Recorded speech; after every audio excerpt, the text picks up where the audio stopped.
Alam nyo ba na may iba't ibang kaso ng paninira sa kapwa? Attorney G, ano-ano ba ang iba't ibang uri ng paninira sa kapwa? Isa-isahin natin ito. Una, unjust vexation. Itong pinakasimple at pinakakaraniwang klase ng paninirang puri. Kapag may isang taong nananadyang magsalita o manggulo laban sa iyo, at dahil dito, ikaw ay nainis, nairita, napikon o nabalisa, pwede mo kaagad silang reklamo for unjust vexation sa barangay ninyo. At kapag hindi pa rin tumigil ang mga ito, pwede mong iakyat ang kaso sa piskalya sa inyo. Pwede silang makulong ng hanggang 1 buwan dahil dito. Pangalawa, slander or oral defamation. Kapag ang kinakalat na ng tao laban sa iyo ay isang krimen, bisyo, kasalanan o katangian na nakakasira sa reputasyon mo at alam niyang kasinungalingan lahat ito, slander or oral defamation ang ikakaso mo sa barangay ninyo. At kapag hindi nila babawiin ito, pwede mong iakyat ang kaso sa piskalya sa inyo at pwede silang makulong ng hanggang 2 taon at 4 na buwan at pagmultahin dahil dito. Depende sa tindi ng ginawa sa iyo. Pangatlo, cyber libel. Kapag siniraan ang reputasyon mo sa internet o chat groups o sa social media, cyber libel na ang ikakaso mo at diretso na sa piskalya ito. At tandaan nyo ito,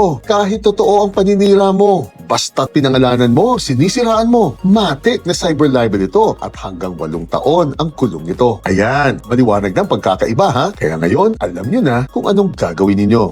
Jeanette.